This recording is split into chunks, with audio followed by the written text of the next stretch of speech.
Hello and welcome to Offstage. My name is Shaman Abia and today we will be talking to Jeffrey David Thomson.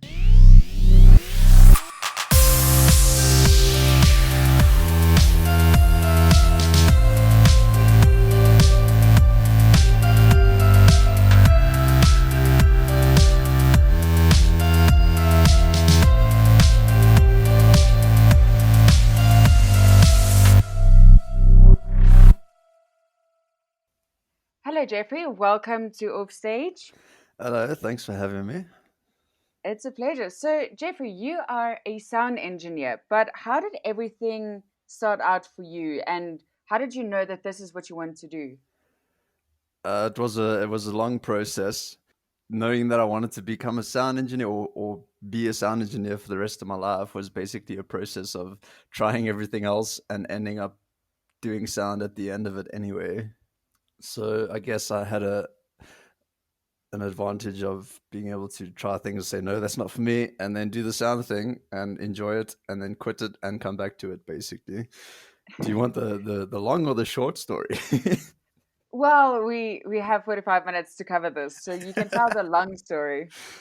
Okay, so I grew up wanting to be a game ranger. That was my calling. I knew it from an early age. My dad used to take me to the Kruger Park a lot, at least once or twice a year. So I chose all my subjects for that and everything. I was ready and prepped, and then got to like grade 10 around there, and then got into a metal band and just started going to concerts and stuff, and got interested in live sound enough so that by the time I got to matric, completely ditched my plans that I'd had my entire life, and went to do an internship for a sound company. Did that for about 2 years or so. Enjoyed it. Was a bratty teenager, so I eventually, I quit because I was unhappy. I wasn't getting enough praise or credit for my work, even though I was an intern. I didn't know my place. I had a cool deal with the boss. Like, I'd worked my way up to doing theater shows, and I was getting somewhere quickly, but I was still pretty much no one. And I had a cool deal where if I had a show with the band or a church band or something, I wouldn't work that night, which is quite something for in theater. That's unheard of. So I didn't know how good I had it, but basically I had a show come up and I told him I couldn't work, and the boss said I better be there, either be there or don't come back. So I chose not to go back. So I quit that, and then I needed a job. So I worked with my mate at a video store for much longer than I had initially intended. It was supposed to be like a 6 month thing, turned into an 18-month thing because him and I kind of had the run of the place together with a third friend, and we were also staying together. So we were like living a comfy sitcom lifestyle. We were drinking all the time. It was like just a party, so it was much too comfortable. But eventually, I realized that I'm not going anywhere here. So let me now go back to my original calling, because maybe I've got the sound out my system. So then I decided to sign up for an anti-rhino poaching company, who put me in basic training for a month and a half or so, and then they gave me a gun and put me in the bush, which was great. So I did that for a year's contract. It was amazing. It was things I'll never forget, the most amazing experiences that a lot of people will never get to have. But in doing that, realized I was wrong, and that I actually needed to get the bush out of my system and keep that as a passion, relaxing thing, not make it a work thing. And I actually wanted to do sound. So I finished my contract, came back, and it was around like middle of the year, so I couldn't start anything really because I wanted to study. So I decided to pass the time until the end of the year by working at my mate's tattoo shop, which went pretty well actually. So I was kind of, his name's also Jeff, so I guess that's why he's cool. But yeah, we did well. We had a good time together, but it didn't last too long. But I learned a lot as well. I didn't do any tattooing, if you're wondering. I can't even draw. So if you asked for like a meerkat, you'd get a giraffe with 1 foot or something. But I did do the computer designs and whatnot, and I managed the store and everything. So it was really great. But that ended after about 3 or 4 months. And then a church approached me. They wanted me to be the youth pastor. I thought they had the wrong number. I was like, me, really? No. But eventually took them up on that, and then started studying sound at the Academy of Sound Engineering.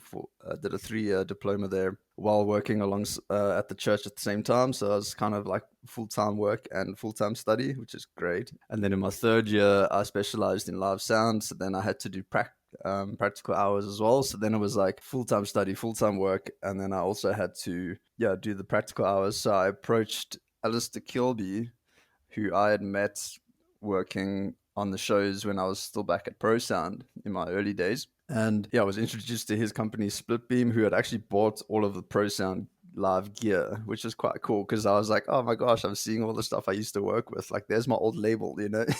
So that was really cool. And I saw a lot of old faces and everything, and then started interning with Splitbeam. So that third year was that year was really busy. That was insane. Lots of coffee. That's when I started drinking coffee. Actually, I used to drink tea before that, and then basically finished my studies.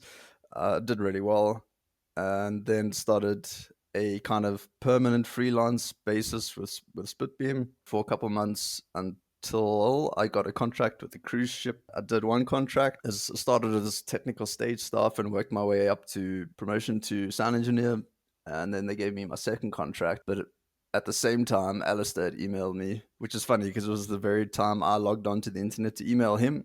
Had a mail back from him already saying, "Hey, let's talk when you get back here after your ship contract." So I did that, met up with him, and he was keen to have me full time, and I was keen on that as well because the ship life's cool, but it's also not cool.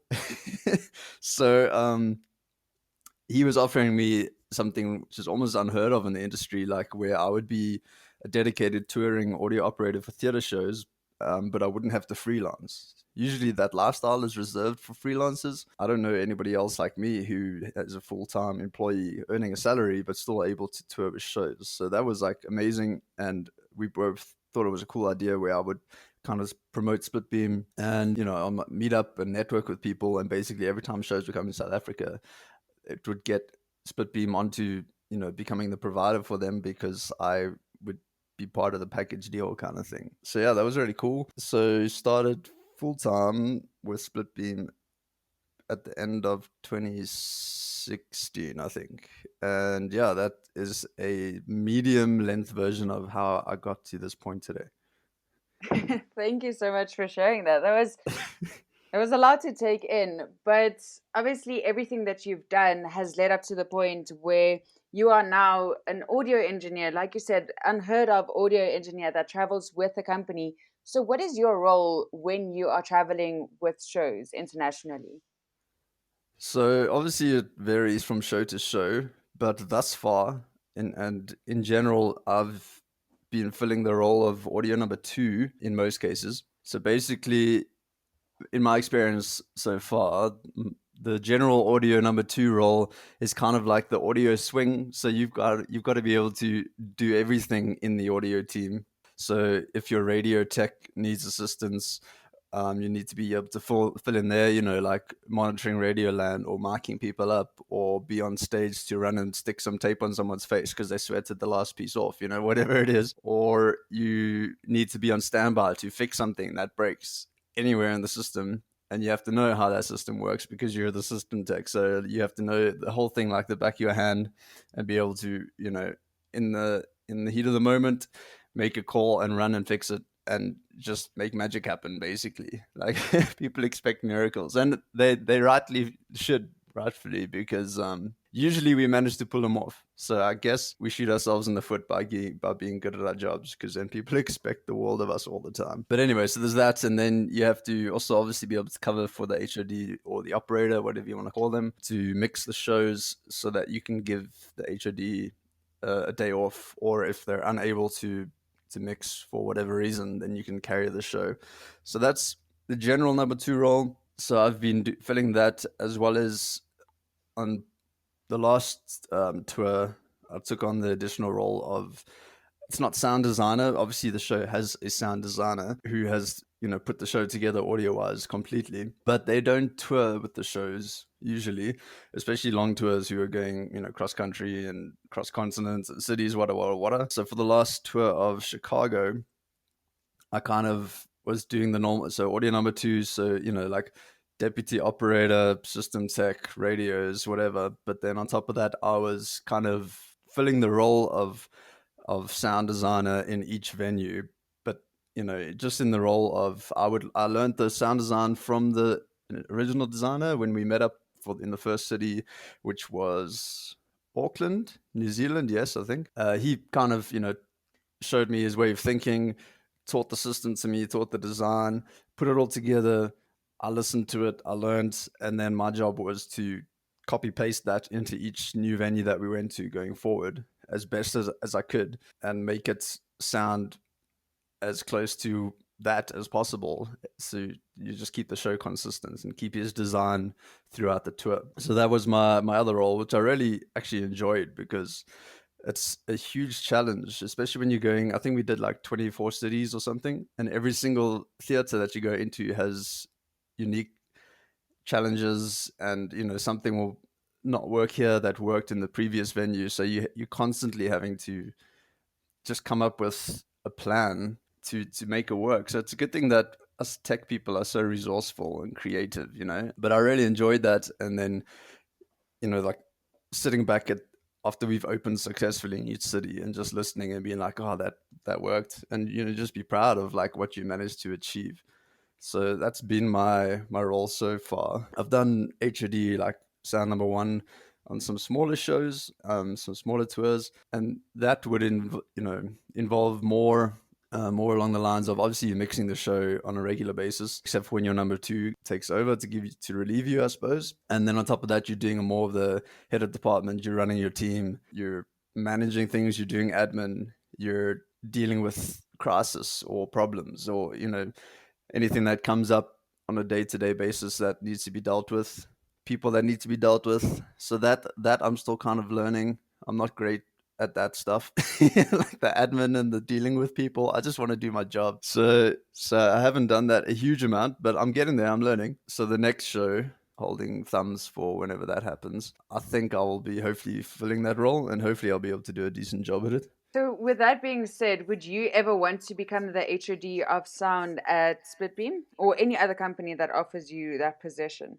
No, and I have already said no to that position in the past, purely because, like I said, in general, companies, rental companies and stuff work, in their local vicinity.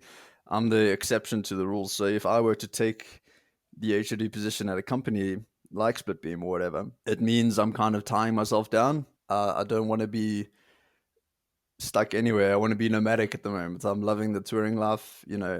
I've made sure that I am free to tour, that I have nothing, holding me back. So if I were to take something like that at a company, I'd be stuck behind a desk a lot and doing shows, but locally, and not able to hop on a plane and fly to some random country.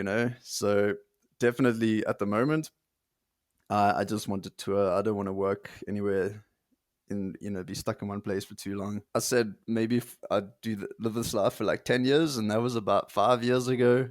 But I think I have at least another 15 or 20 years in me. So I think I'm going to be touring until my legs fall off. I don't know. So, what would you say is the most important thing that you've not only learnt about yourself, but as a sound engineer as well, being in the touring lifestyle? There's so many things. But the first thing that pops into mind, like learning about touring, especially from our perspective, like every person will obviously have a different perspective on a tour, but the role that you fill is very different to somebody else's experience and role that they may fill. So, like working hours and expectations and pressures of the job. And I'm not downplaying anybody else who may work on a show and their work. Everybody is necessary, everybody works hard, obviously, but some of us do put in a lot more hours than others and are under a lot more extreme pressures. I think they may disagree, I don't know, but the most important thing that I learned is at the end of the day, the show will happen. Like the show always happens, like the whole show must go on, like vibes, but it's true. Like you may be in the thick of things, and so almost every time we do a setup on the tour, it feels like you're not going to be ready.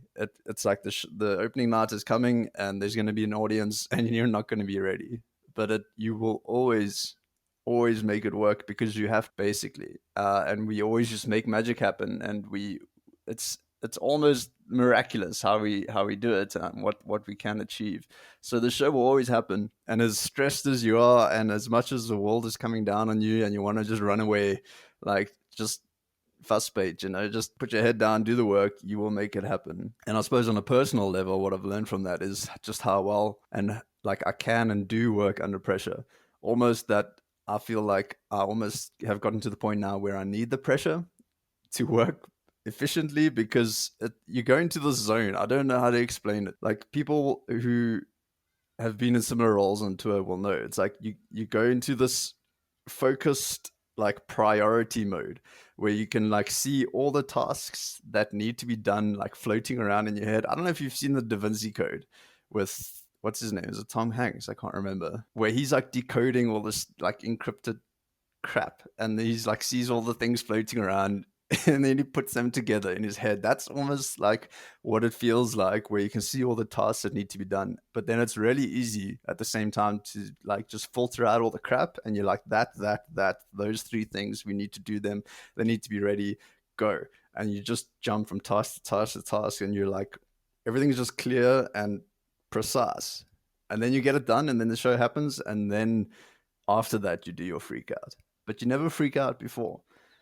And yeah, that only I only go into that zone when I have that kind of pressure. So I've learned I work really well on that kind of high, and I haven't experienced anything else that can make that happen. So it's a bit of a drug, really. Maybe that's why we do it. But I suppose that's what I've learned. Yeah.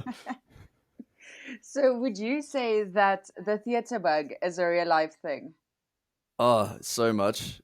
It's it's so hard to explain because, like I said, I mean, when especially when you're doing a weekly city like on tour, from our point of view, like from the tech side, like you don't sleep, you hardly sleep. You get to a city, you go do your site visit, your little recce on the day that you get there. So you've just landed, or you've gotten there on your bus or your train, whatever. You go straight to the theater, you check it out, you take your measurements, you make your plans. Where am I gonna, how am I gonna get my cables here? Where am I gonna get my motors for the PA, whatever it is. So that's like 2 hours. Then you spend the night plotting the venue. Then first thing next morning, you're doing setup, 14-hour day, 16-hour day. Actually, sometimes like on Chicago, myself and Tom, the HOD audio, we'd be in first. And then after everybody else left at like 11 p.m., we would then stay from 11 to 1 to then tune the system because obviously we need silence and there's no other time to do it. And then next day you're back in first thing in the morning, and then you have cast on stage and band on stage from like the afternoon. So you've got, like obviously it varies a bit from show to show, but there's just no time. You do the tech run, you finish the tech run, you fix up all the last few things you need, and then you open that night, and then you go. And then the next day you have something to fix again, or you're doing maintenance. So you fix it, you go, you do shows. If you're lucky, you have like half a day off somewhere, or a show off if you're being covered by someone. And then you hit the weekend, then it's 4 shows, and then you pack it up after the fourth show, and then you get on a plane and you do the same thing again.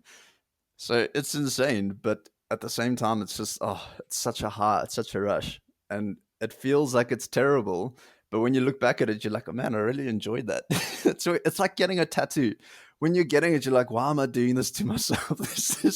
This feels terrible. This is horrible. But then as soon as it's done, you're like, oh man, I could get a tattoo. Like, it's exactly the same thing. It's definitely a real thing. And just the fact that you get to travel and see all these places, and at the same time you're getting paid, but you're also with awesome people and you're making magic happen on stage and you're bringing that to people around the world. It's just such a blessing. It's definitely a thing. It's a bug. So, what tours have you done so far? Because obviously you mentioned that you worked on Chicago, but what else have you done, and for how long were those tours? So I'm still like a bit like a newbie. I'm a bit of a rookie, to be honest, when it comes to the touring life.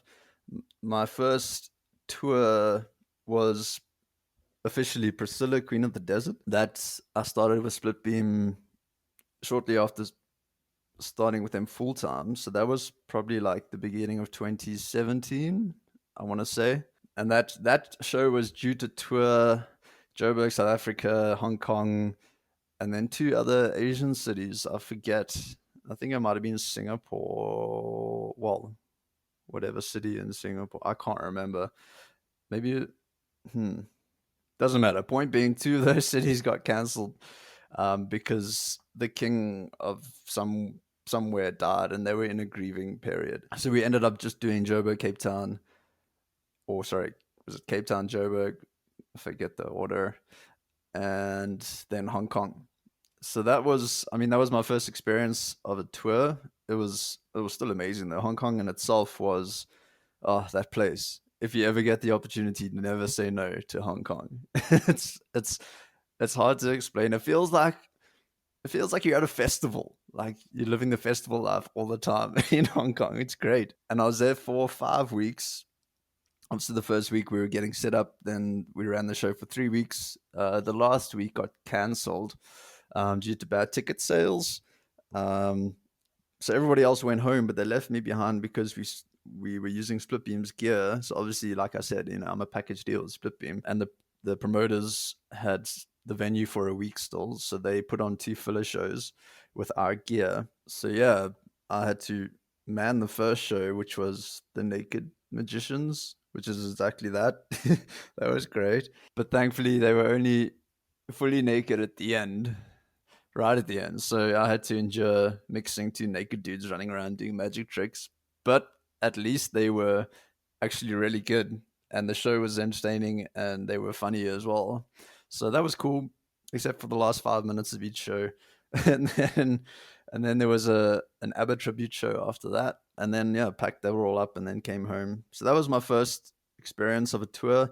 Priscilla is, oh, that show is cursed. I'm sure everybody will guarantee you it's cursed. Anything that can go wrong definitely will.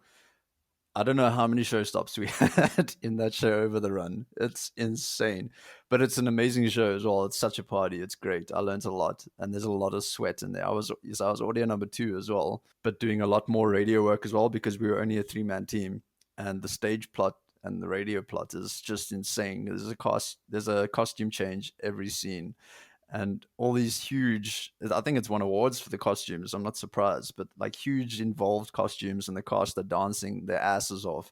So there's just sweat for days. It's a sweat fest. So you're like constantly like remarking people, blowing mics out, like doing what you can. Oh, insane. So yeah, that's all the things that broke. So that show nearly broke me, but I learned, oh, so much on that show when it comes to touring. And I look back before that show, and I'm like, how did I even start the tour? Like I didn't know anything. but but yeah, that was cool. And then in between that, I've done some South African shows. I've done was Sound of Music, which did a full Asian tour and then came to South Africa. I only did the South African part of Joburg and Cape Town. There were some other shows.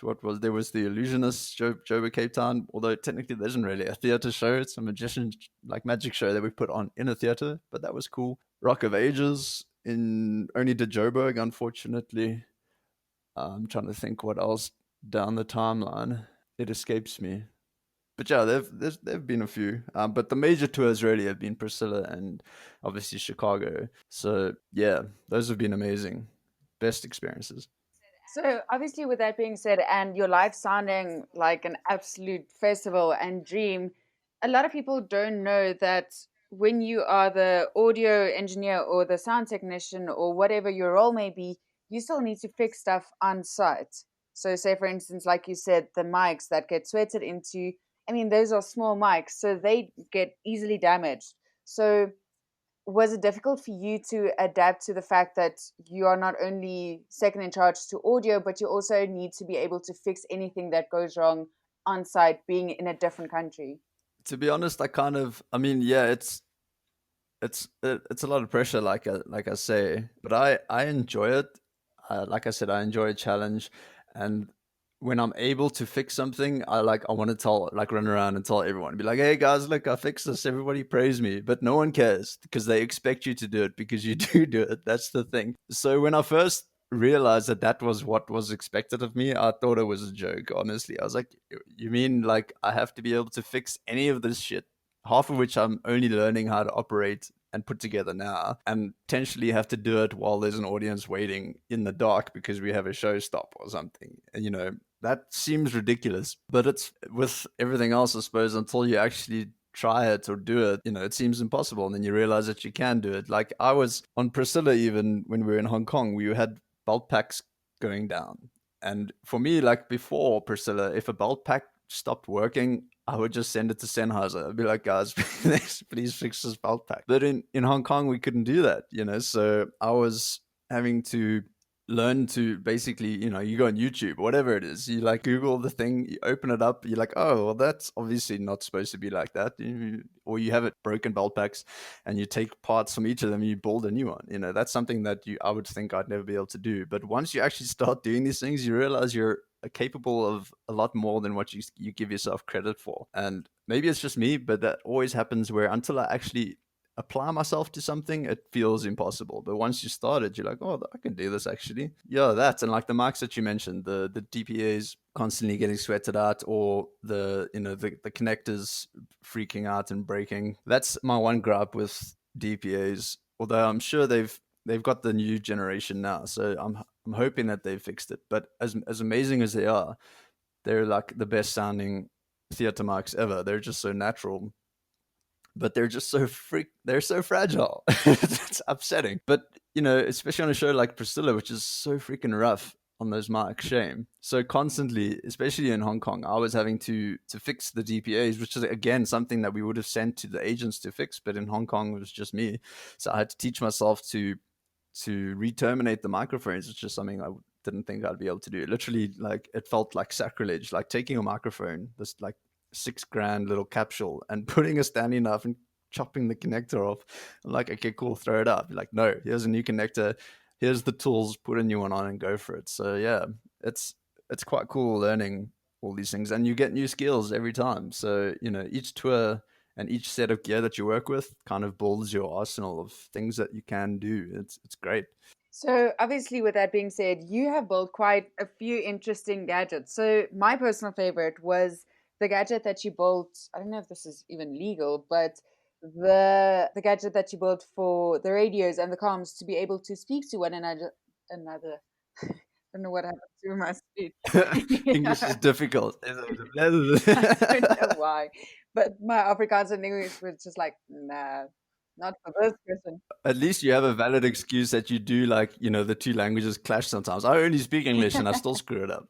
So, what other interesting gadgets have you built where you look back and you're like, wow, okay, this is really cool. I need to patent this and kind of start selling it? That's something I pride myself on. Is It's like my favorite thing to do, actually. If I look at it, other than mixing a show, like my favorite thing is to be able to take the gear that you have available and make it work. Like you put something together, like there is a way, and if the show doesn't have the budget for the expensive high-end equipment that would do it, because it's designed to do that, then you're like, hey, cool, I've got to make a plan here. And like I said, we're resourceful, so I pride myself on like building these little gadgets, as you call them.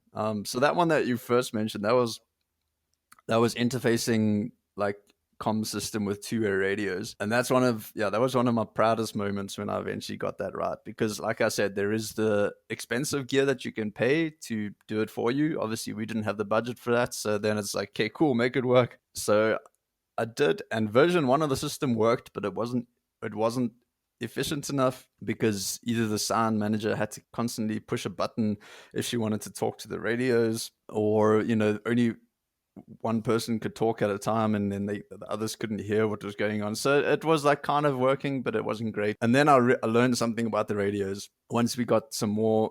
Okay, I can't say too much because there is something illegal about it.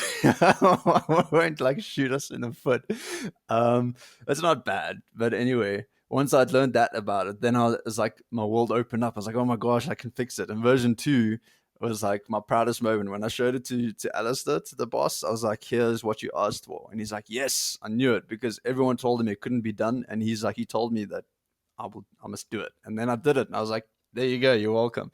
So like, making the comms and the two-way radios speak flawlessly between each other. Everyone can hear everything. That was great. That was fun. What else have I built that I'm proud of like that? I built a radio monitoring system for Chicago.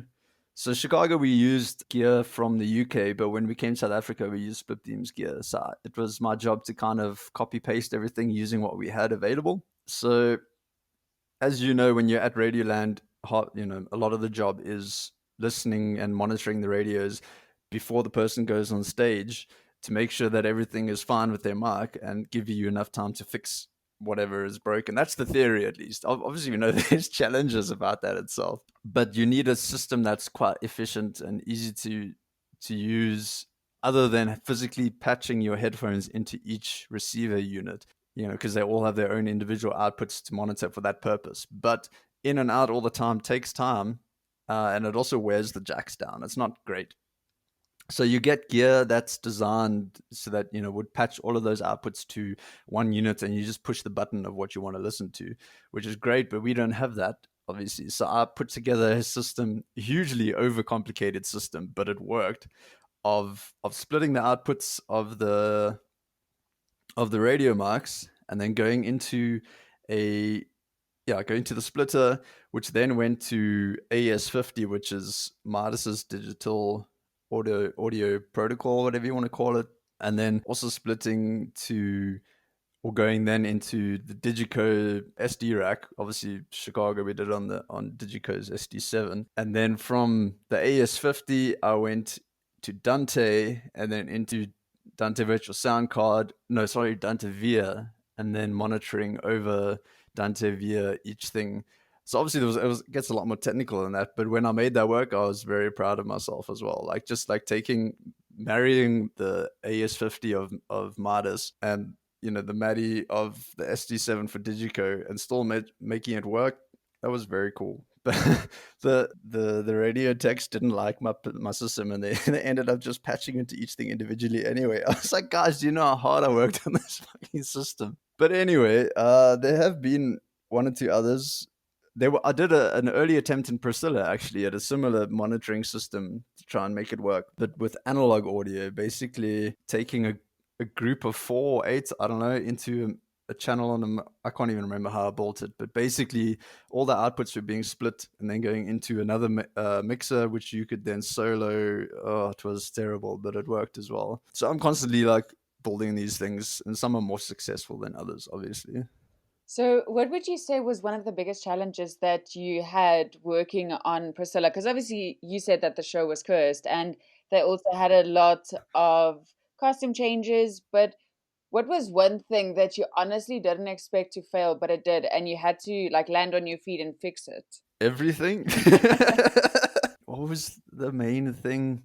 Gosh, there were so many things that did fail. I remember the one thing that comes to mind is when we came from Cape Town to Joburg. I pulled an all-nighter on the first day, so like full day, full night, just trying to catch up and get everything working. And I did. It was great. And that show was using a separate desk, so it was the Midas Pro 9 was doing front of house, and the Midas Pro 1 was doing the band in ears and on stage monitoring, etc. And I got that all set up and made sure it was working, and then eventually came home to try and get like 2 hours sleep or something, and then was awoken an hour into my sleep saying it's not working, even though I left it working, which was super lame. So that failed. Turns out though, the guys just recalled the wrong scene on the desk, so that was great. What else majorly failed that was unexpected? My radio, the DPA capsules, I think actually happened a lot. So like, I was still learning how to fix them at that time. So I'd fix one and be like, okay, cool, this one's good for like the rest of the tour. And then it would break in the next scene. So obviously I wasn't doing a very good job sometimes. But anyway, it is what it is.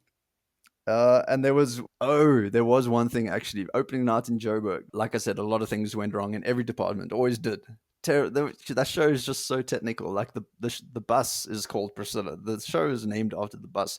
When we went to Hong Kong, we didn't have the bus for like 5 shows because it blew up. So there was like no power. So we had to do a whole show with no bus. That was great. And then like the divas who are flying three ladies flying all over the stage, their system would get stuck and they'd get stuck in the air. Oh gosh. But opening out in Joburg, the LEDs failed in the bus and then they started showing Windows errors. But while this was happening, one of our under balcony delay speakers blew up as well. and literally, but it didn't blow up and die. It blew up and got stuck in this horrible noise that you couldn't. The audience sitting around it couldn't hear the show because they're just hearing like it was a terrible sound like that.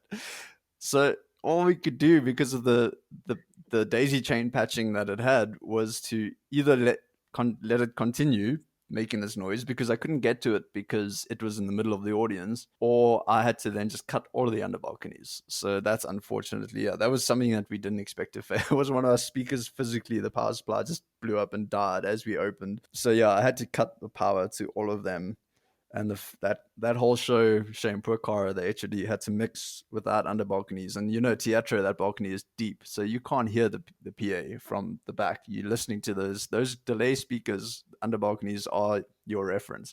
So she did a great job, but that was very unexpected, and I learned from that.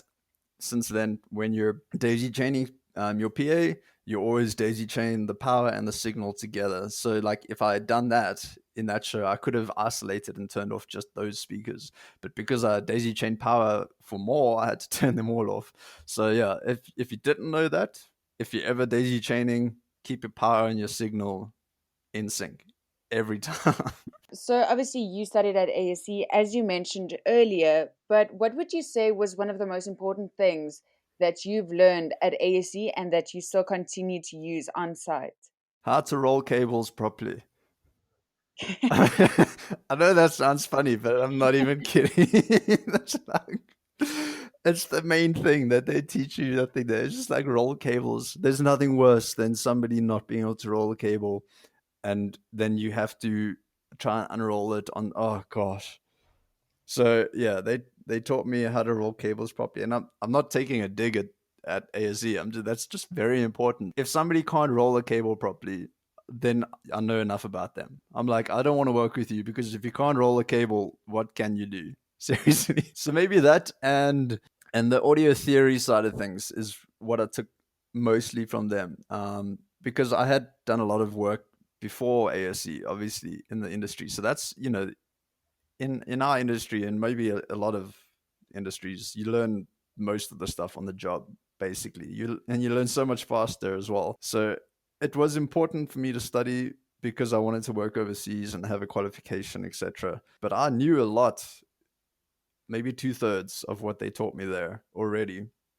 But what I didn't know, because I just learned practically, was the theory behind the stuff. So I didn't know what I was doing. I knew how to do it, but I had no clue what I was actually doing. So that's, from they gave me that was the theory behind everything, and the mathematics and the science and just the electronics, that kind of stuff was great. And then they also, obviously, I learned a lot of the recording side of things. Not that I do that much, but it is cool to have that skill because I have used it from time to time, just like editing and recording and whatnot. And then, yeah, the conversion from analog to digital desks, I think, is something I learned because before ASE, I'd only worked on analog consoles. So I learned my digital stuff. I had touched digital desks slightly, but not much. Maybe like an O1V, like a Yamaha, but I didn't really know what I was doing. But I learned digital desks in depth at ASE. So yeah, I'd say rolling cables theory and applying analog skills into digital desks were like the main ASE things. So the very last question that I have for you is who would you say is Jeffrey David Thompson when he is not busy touring or not in a theater or at work? I'm still trying to figure that out myself. I've had a lot of time lately to do that. Lockdown, right? Um, but if I'm not on tour, if I'm not at work, basically I'm still a kid, man. Like I just love playing with toys. I don't know. So I'll either be doing one of maybe five things. If I'm at home by myself, I'll either be playing PC because I'm still a huge nerd. Like I always was a nerd, and that hasn't changed. So I'm getting back into PC a lot now because obviously I didn't have time for that with work, but now there's no work, so lots of time. So like either playing PC or playing drums. Like I said, I got into this industry through music, so that's still a big part of me. Like music has been a huge thing for me growing up and playing instruments. So I'll either be like playing drums or guitar or like recording a crappy song or something, or I'll be working out. I really enjoy working out. that bug bit me when I was training to work in the bush. So before that, I thought gym was just for jocks. You know, when I was a full metalhead, I was like, no, I refuse. And then I got in shape for the bush, and then it's like a thing. You just want to be in shape. So yeah, I'll be working out or smoking hub on my balcony with a beer. I dig that. Or maybe it's just those four things. Maybe that's how boring I am. I don't know. Oh, or like reading, like a self study spiritual book. That's something I'm also getting into and learning a lot. Is just self development and writing about it. So yeah, I guess that's me in a nutshell. And also, I don't know if you mentioned it, but you also do your drum streams, which is really insane because you've always been a drummer and that was also your role in the band. So you are now finally getting back in touch with that and doing your streams and also high tech streaming. Yeah, that's been real.